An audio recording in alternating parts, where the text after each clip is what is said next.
Digital logic design में आज जो टॉपिक हम पढ़ने लगे हैं वो है दी मैप मेथड। मैप मेथड को हम जो है वो कर्नौग मैप भी कहते हैं या के मैप भी कहते हैं।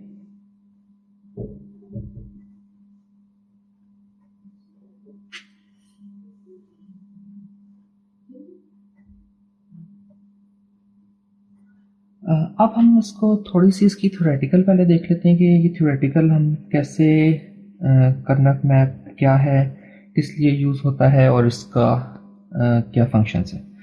तो जिस तरह अभी हमने लास्ट टॉपिक्स वगैरह में देखा था कि बूलियन एक्सप्रेशन को जो है वो हम मिनिमाइज करते हैं,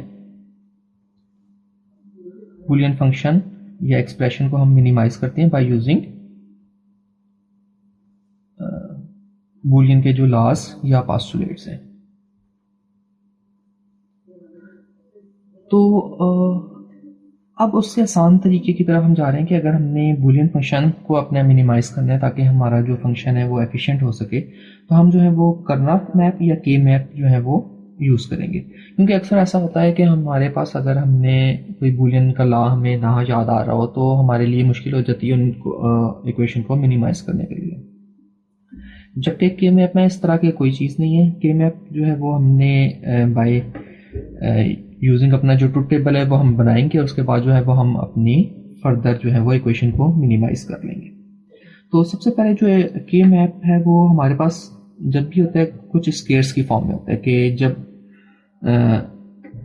मल्टीपल हमारे पास काफ़ी सारे स्केयर्स होंगे, वो डिपेंड कर रहे होंगे कि हमारे पास कितनी नंबर ऑफ इनपुट्स हैं, उसके हिसाब से हमारे पास जो है वो स्केयर्स बन रहे होंगे।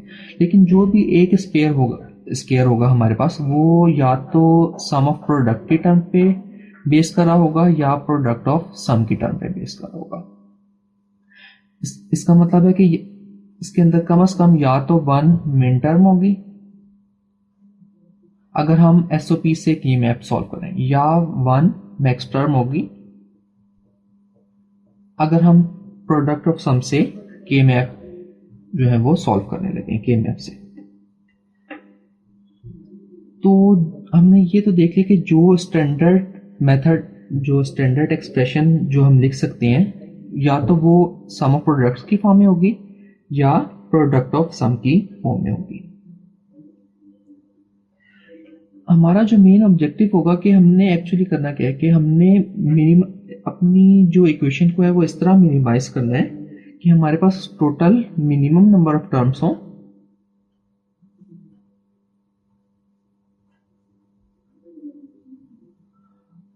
और जो टर्म है, अगर टर्म की एक बात करें कि हमारे पास जो एक टर्म होगी उसके अंदर हमारे पास मिनिमम नंबर ऑफ लिटरल्स हो, तो उस चीज को जो जब इक्वेशन ऐसी होगी जिसमें हमारे पास मिनिमम नंबर ऑफ टर्म्स हों और हर टर्म के अंदर मिनिमम नंबर ऑफ लिटरल्स हों, तो उसको हम कहेंगे कि ये हमारी जो है वो सिंप्लीफाइड एक्सप्रेशन है। बाय यूजिंग के मैप से हमने जो है वो सिंप्लीफाई करेंगे।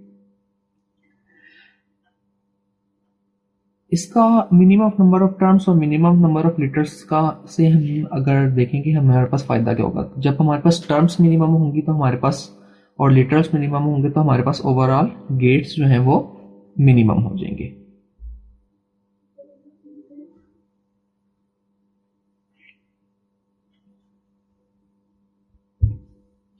जब भी हम के मैप से कोई भी इक्वेशन अपनी अगर सॉल्व करेंगे, कोई भी एक्सप्रेशन जब हम सॉल्व करेंगे के मैप से, तो ये यूनिक नहीं होगी। यूनिक नहीं होगी इसका क्या मतलब है कि हमारे पास जो एक्सप्रेशन है वो एक या एक से ज़्यादा मेथड्स से वही चीज़ को सेटिस्फाई कर सकती है। तो दोनों सॉल्यूशंस जो है वो हमारे पास सेटिस्फैक्टरी होंगे और दोनों सॉल्यूशंस हमारे पास ठीक हो सकती है। इसकी एग्जांपल्स हम जब के मैप से मेथड सॉल्व करेंगे तो वहाँ पे हमारे पास काफ़ी सारे एग्जांपल्स आ जाएंगे जो हमें बताएंगे कि इस जो के मैप से जब हमने ये एक्सप्रेशन सॉल्व किया तो इसके वन से ज़्यादा पॉसिबल सॉल्यूशंस थे। अब अगर डायरेक्टली इंट्रोडक्शन देखें कि हमारे पास अभी तो हमने जनरल इंट्रोडक्शन एक देख लिया कि ओवरऑल हमारे पास के मैप क्यों यूज़ करना है, हमने कैसे यूज़ करना है और के मैप में हमारे पास क्या क्या चीज़ें होंगी। अब अगर जनरल इंट्रोडक्शन देखें तो हमारे पास के मैप किस लिए यूज़ हो रहा है कि हमने मिनिमाइज करनी है बुलियन फंक्शंस को। ये जो हम बुलियन फंक्शंस है हमारे पास, हमने उनको मिनिमाइज करना है। और हमारे पास जो एक्सप्रेशन है, जब एक्सप्रेशन जो आएगी वो एक्सप्रेस्ड हो रही होगी या तो सम ऑफ प्रोडक्ट में या प्रोडक्ट ऑफ सम में।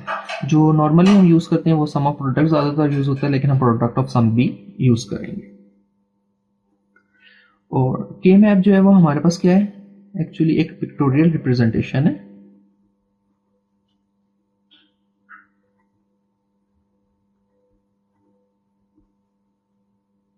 Of truth table.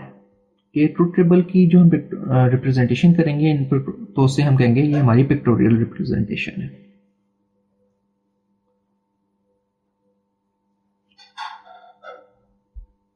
अब अगर हम एग्जांपल, अब नॉर्मली जो हमारे पास के मैप होगा उसमें हमारे पास जो कुछ टर्म्स होंगी जिनको हम देख लेते हैं कि वो टर्म्स हमारे पास क्या क्या होंगे।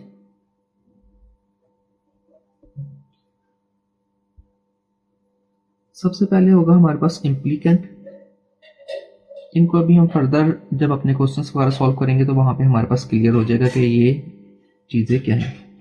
इम्प्लीकेंट होगा हमारे पास, प्राइम इम्प्लीकेंट होगा,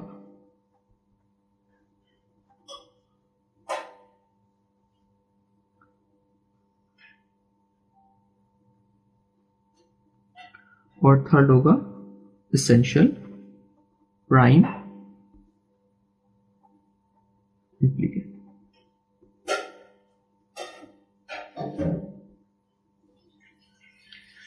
अब अगर हम एक एग्जांपल सॉल्व कर रहे हैं और उसके लिए हम अपना के मैप बनाने की कोशिश करें। फॉर एग्जांपल हमारे पास 2 इनपुट है, ए एंड बी। 2 इनपुट के लिए लेट्स से ए बी, हमारे पास क्या कॉम्बिनेशन होते हैं, 0 0 0 1 1 0 एंड 1 1। और इसके लिए यहाँ पे कोई हमारे पास जो है वो आउटपुट इसके कॉरेस्पॉन्डिंग आ रही होती है। अगर हम इसकी बात करें, इसको अभी हम सम ऑफ प्रोडक्ट्स में लिखें। सम ऑफ प्रोडक्ट्स में जब हम लिखते हैं तो हमारे पास ये होगा ए बार बी बार, ये होती है हमारे पास ए बार एंड बी, क्योंकि जिधर हमारे पास हमें पता है सम ऑफ प्रोडक्ट्स में जिधर 0 होता है हम उसको उस टर्म की बार से रिप्रेजेंट करते हैं। इधर हमारे पास होगा ए एंड बी बार और इधर हमारे पास होगा ए एंड बी। अगर इसी को हम सम ऑफ प्रोडक्ट्स में फर्दर देखें तो हम इस टर्म को कहते हैं एम नॉट, ये हो जाती है हमारे पास M1, ये हो जाएगी हमारे पास M2 एंड ये हो जाती है हमारे पास M3। अब अगर हम इसके लिए अपना के मैप डिजाइन करें तो 2 इनपुट्स जब हमारे पास होंगी तो टोटल हमारे पास स्केयर्स कितने होंगे, 2 की पावर 2 इज इक्वल टू 4। जो टोटल नंबर ऑफ स्केयर्स हमारे पास जो है वो एक ओवरऑल कितने हो जाएंगे, 4।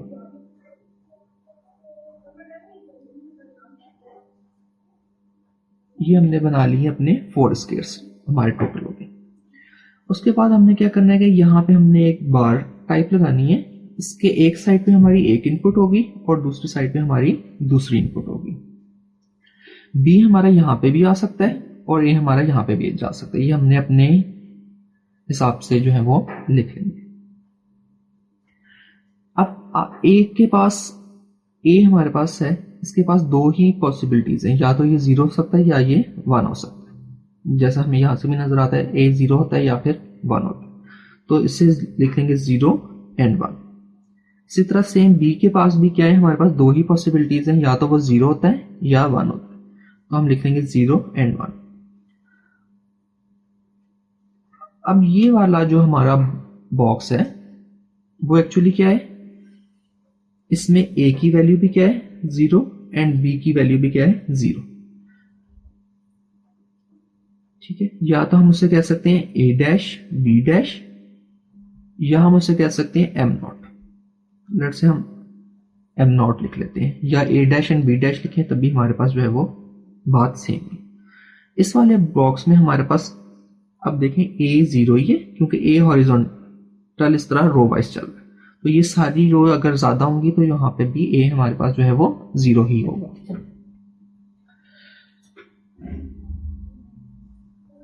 अब यहाँ पे हमारे पास क्या है, ए 0 है and B is equal to हमारे पास 1 है, तो इसको हम लिख सकते हैं ए बार बी, या हम इसको लिख सकते हैं ए बार बी किसके इक्वल है, M1 के, M1। इसी तरह ये हमारे पास अब यहाँ पे इस वाले बॉक्स में ए की वैल्यू 1 है, बी की वैल्यू 0 है, ए बार बी हम इसको लिख सकते हैं, सॉरी ये हमारे पास आएगा,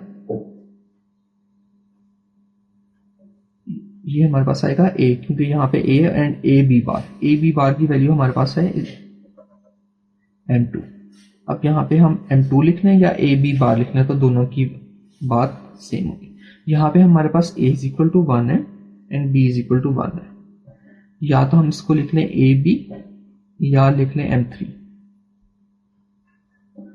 तो ये जो है वो हम अपने अभी हमने 2 बिट्स को जो है वो के मैप में रिप्रेजेंट किया। अब लाजिम बात है कि हमारे पास यहाँ पे कोई ना कोई वैल्यूज होंगी आउटपुट की, फॉर एग्जांपल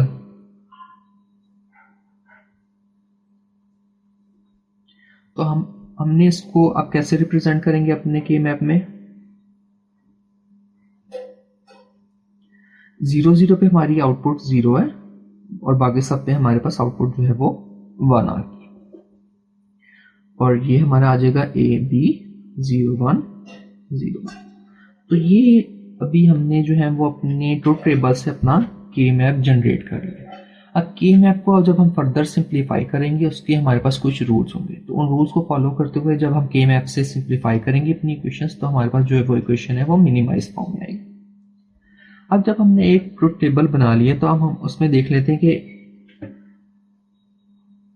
अगर हम देखें फॉर एग्जांपल हमारे पास एक ये कॉम्बिनेशन बनाएंगे, ये कॉम्बिनेशन, अभी हम देखते हैं कि ये हमारे पास कॉम्बिनेशन बाद में बनेंगे कैसे। लेकिन अगर सिंपल वन जो हमारे पास जो सिंपल एक अगर वैल्यू देखें तो ये हमारे पास क्या हो जाएगा, इम्प्लीकेंट, और ये ओवरऑल जो हमारे पास ग्रुप बना है ये हमारे क्या हो जाएंगे, प्राइम इम्प्लीकेंट।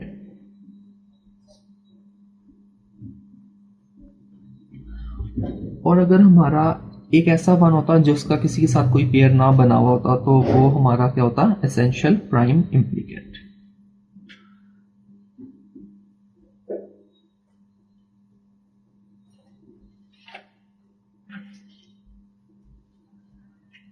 अब जो इसके बाद अगर हम प्रोसीजर देख लें कि हमारे पास अगर 3 variable let's say A B and C 3 variable है, उसका के मैप हमारे पास कैसा होगा। अब उसका के मैप हमारे पास या तो हॉरिजॉन्टल हो सकता है या वर्टिकल हो सकता है। अगर वर्टिकल होगा तो हमारे पास 2 इनपुट्स कोई भी इधर आएंगी एंड एक इनपुट्स हमारे पास यहाँ पे आएगी, क्योंकि अगर 3 इनपुट्स हमारे पास जब टोटल हो गई हैं तो हमारे पास टोटल बॉक्सेस कितने बनेंगे, 2 की पावर 3 इज इक्वल टू 8। अगर हमने हॉरिजॉन्टल अपना मैप बनाएंगे तो हमारे पास एक इनपुट इधर होगी लेट्स से ए, और इधर हमारे पास 2 इनपुट्स होंगे। अब इनपुट्स हम जैसे लास्ट में हमने बात की थी कि या तो ए हमारा यहाँ भी हो सकता है या यहाँ भी हो सकता है, इसी तरह यहाँ पे भी हमारी कोई भी इनपुट हो सकती है और यहाँ पे भी हमारी कोई 2 इनपुट्स हो सकती है। सेम ये केस यहाँ पे भी हमारी कोई भी 2 इनपुट्स हो सकती है और यहाँ पे भी कोई भी हमारी एक सिंगल हमारे पास इनपुट आएगी, चाहे वो सी हो, ए हो या बी हो। अब जब ए की बात करें तो हमारे पास ए के पास 2 ही पॉसिबिलिटीज हैं, 0 एंड 1। बी एंड सी के पास की बात करें तो इनके पास टोटल 4 पॉसिबिलिटीज है, 0 0 0 1 1 0 एंड 1 1।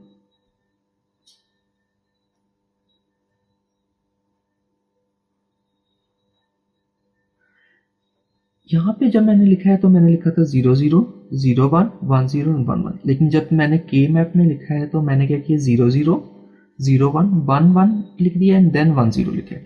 इसकी क्या रीजन कि हमने 1 0 से पहले 1 1 लिखा है, क्योंकि इसकी एक ये रीजन है हमारे पास कि जो भी लेट्स से अभी हमारे पास इनपुट्स थी बीसी की 0 एंड 1, अगर इसके बाद मैं लिख लेता 1 एंड 0 तो मेरी ए इनपुट भी चेंज हो जाती एंड बी इनपुट भी चेंज हो जाती।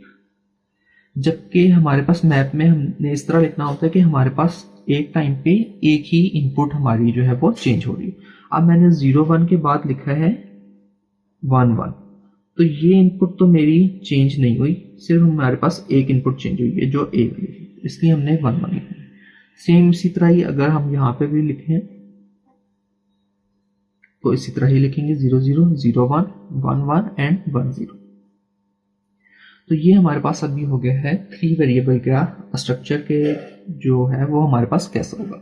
अब अगर इस बॉक्स की बात करें, लेट्स से इस बॉक्स की बात करें तो हमारे पास ए भी 0 है, बी भी 0 एंड सी भी 0, A complement, B complement and C complement, या हम इसको कह सकते हैं एम नॉट।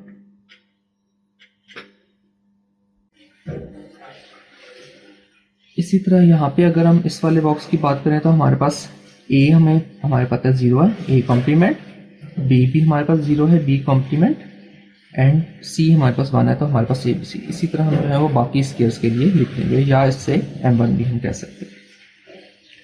इसी तरह 4 वेरिएबल के लिए अगर हम बनाना चाहें तो हमारे पास क्या होगा कि 2 इनपुट्स हमारे पास इधर आ रही होंगी एंड 2 इनपुट्स ही हमारे पास इधर आ रही होंगी। तो ये हमारे पास जो है वो ओवरऑल स्ट्रक्चर हो जाएगा कि के मैप्स ट्रूथ टेबल्स हमने के मैप बनाना कैसे। अब इसके बनाने के बाद लेट्स से जब हम के मैप बना लेंगे तो हमारे पास नेक्स्ट हमारा क्या ऑब्जेक्टिव है कि हमने यहाँ से इक्वेशन ऐसे निकालनी है कि जो मिनिमाइज्ड फॉर्म में आ रही हो। उसके लिए हमारे पास कुछ रूल्स होंगे, उन रूल्स को फॉलो करते हुए हम के मैप में कम्बिनेशंस अपने बनाएंगे ताकि हमारी जो है वो इक्वेशन जो है वो मिनिमाइज हो जाए। तो अब हमारे पास आती हैं कि के मैप के हमने जो इक्वेशन सिंप्लीफाई करनी है उसके रूल्स क्या होंगे। तो रूल्स पहला है कि अभी हम सम ऑफ प्रोडक्ट से जो है वो अपनी एक्सप्रेशन जो है वो बनाएंगे। तो इसमें पहला रूल है हमारे पास के जो हमने ग्रुप बनाना है उसमें सारे हमारे पास वंस होंगे। जो भी हमारे पास ग्रुप बनेगा वो किसका बनेगा, 1 का। इसका मतलब है कि ग्रुप में नॉट कंटेन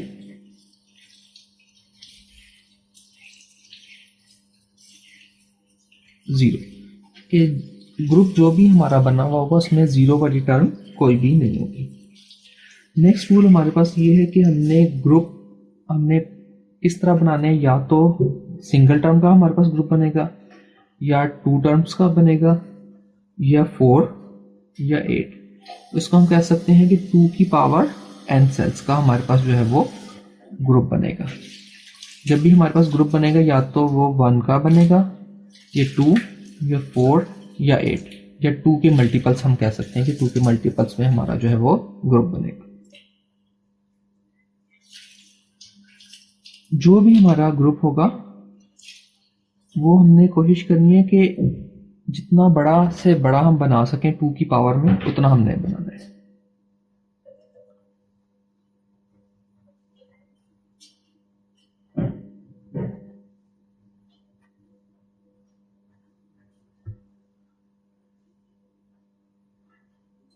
नेक्स्ट रूल हमारे पास आ जाएगा कि हमारे पास अगर 1 किसी सेल में पड़ा है तो लाजमी बात है उसका ग्रुप हमने बनाना ही बनाना है। या तो वो अपना अकेला ही अगर रह गया तो वो अकेला ही यूज होगा, या उसका किसी ना किसी के साथ ग्रुप बनना चाहिए। Cell containing 1 must be grouped। Next है कि हमारे पास जब हम ग्रुप्स बना रहे होंगे तो हमारे पास ग्रुप्स जो है वो ओवरलैप कर सकते हैं।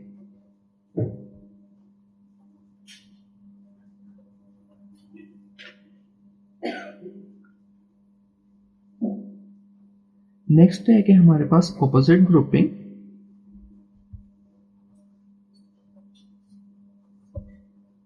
एंड कॉर्नर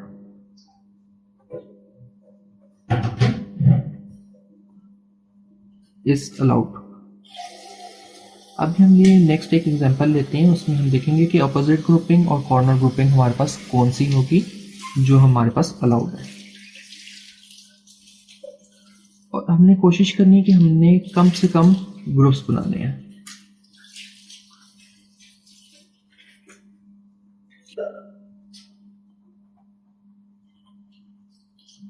ये हमारी कोशिश ये होगी कि हमने कम से कम ग्रुप बनाने ताकि हमारी जो है वो इक्वेशन मिनिमाइज हो। अब एक एग्जांपल लेते हैं ऐसे रैंडम हम, फॉर एग्जांपल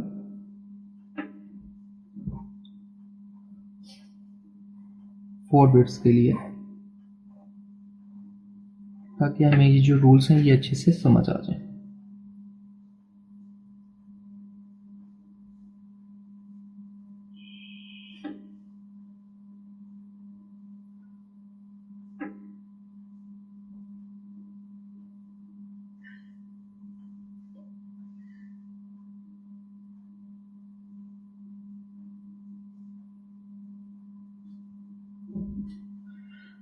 अब हमारी सबसे पहले कोशिश, हमने क्या करना है कि हमने जो सारे वंस हैं उनका ग्रुप बनाना है। अब सबसे पहले हमारे पास अगर हम इस वन को देखें तो ये इसका ग्रुप किसके साथ बन सकता है, इस वाले वन के साथ बन सकता है, क्योंकि इसके इधर इधर और इधर कोई भी वन नहीं, तो ये अपने नेबर, इस नेबर के साथ जो है वो ग्रुप बना सकते हैं। अब हमारे पास ये 3 वंस हैं और यहाँ पे 4 वंस रहेंगे, तो हमने कोशिश करनी, हमारी नेक्स्ट क्या था कि हमारे पास जो ग्रुप्स हैं वो ओवरलैप कर सकते हैं। तो हम ओवरलैप वाली कंडीशन में जाएं तो हम क्या कर सकते हैं, इस 4 का भी ग्रुप बना सकते हैं, ये 4 का ग्रुप बनेगा। उसके बाद हम क्या कर सकते हैं, इस 4 का भी ग्रुप बना सकते हैं। लेकिन हमारे पास एक और भी यहाँ पे रूल है कि opposite grouping and corner grouping is allowed. तो अगर हम देखें तो ये वन इस साइड पे और ये वन इस साइड पे इकट्ठे मिलके भी हमारे पास ग्रुप बना सकते हैं। तो हमारे पास ये ग्रुप एंड ये मिलके इकट्ठा 8 वंस का ग्रुप बनाएंगे, और ये हमारे पास एक सेकंड ग्रुप बना है जिसमें 2 वंस है। इसी तरह हमारे पास कॉर्नर, अगर हमारे पास यहाँ पे 0 होता और यहाँ पे भी 0 होता तो हमारे पास कॉर्नर ग्रुपिंग हो जाती। कॉर्नर ग्रुपिंग क्या है कि हमारे पास ये 1 आ जाता, ये 1 आ जाता, ये 1 और ये 1, ये मिलके हमारे पास जो है वो ग्रुप्स बना लेते हैं। अभी आज के लेक्चर में हमने देखा है कि जो हमारे पास के मैप है उससे कैसे इक्वेशंस हमने लिखनी है ट्रूथ टेबल से, क्या रूल्स हमने फॉलो करने हैं जिनके थ्रू जो है वो हम अपनी इक्वेशन को जो है वो मिनिमाइज कर सकते हैं। नेक्स्ट वीडियो में हम जो है वो देखेंगे कि हमने ये जो हमारे पास कोई भी के मैप से जब हम बना लेंगे ये मेथड स्केयर, जब हमारा डेवलप हो जाएगा तो हमने यहाँ से अपनी इक्वेशंस कैसे लिखनी है। हम एग्जांपल सॉल्व करेंगे जिसमें 2 इनपुट भी होंगे, 3 इनपुट एंड 4 इनपुट्स के मैप से जो है वो हम इक्वेशन जो है वो अपनी मिनिमाइज करेंगे। अगर आपका कोई भी क्वेश्चन वगैरह हो तो आप मुझे कमेंट सेक्शन में ड्रॉप कर सकते हैं। Thank you.